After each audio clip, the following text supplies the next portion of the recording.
تھی. اذا مشا یتکفأ، جب حضور علیہ الصلوۃ والسلام چلتے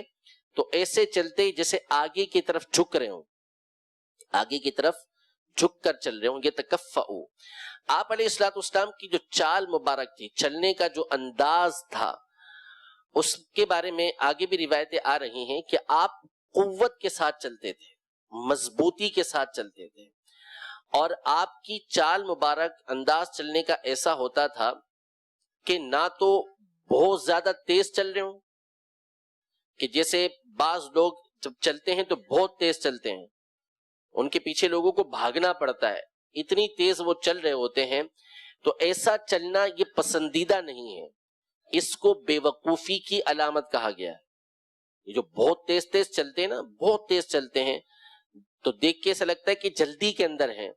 تو اس کو بے وقوفی کی علامت کہا گیا. اور نہ ہی آپ علیہ الصلوۃ والسلام کے چلنے کا جو انداز تھا وہ ایسا ہو کہ جسے دیکھ کر لگے کہ کوئی بیمار جا رہا ہے، بلکہ درمیانی چال چلتے تھے، اور جب چلتے تھے تو ایسا محسوس ہوتا تھا جیسے بلندی سے نیچے کی طرف آ رہے ہوں،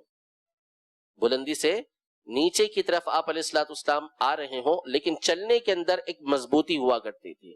قوت ہوا کرتی تھی. اس انداز میں نبی کریم صلی اللہ علیہ وسلم چلا کرتے تھے، اور آپ کے انداز کے اندر عاجزی ہوتی تھی، انکساری ہوا کرتی تھی. اس طریقے سے حضور علیہ الصلوۃ والسلام کا چلنا ہوا کرتا ہے. آگے چل کے مزید آئے گا کہ حضور علیہ الصلوۃ والسلام جب قدم مبارک اٹھاتے تو مضبوطی کے ساتھ اٹھایا کرتے تھے، مضبوطی کے ساتھ اٹھاتے، ایسا محسوس ہوتا ہے کہ ایک طاقتور شخص جو ہے وہ قدم اٹھا رہا ہے، بیمار محسوس نہیں ہوتے تھے. اسی طرح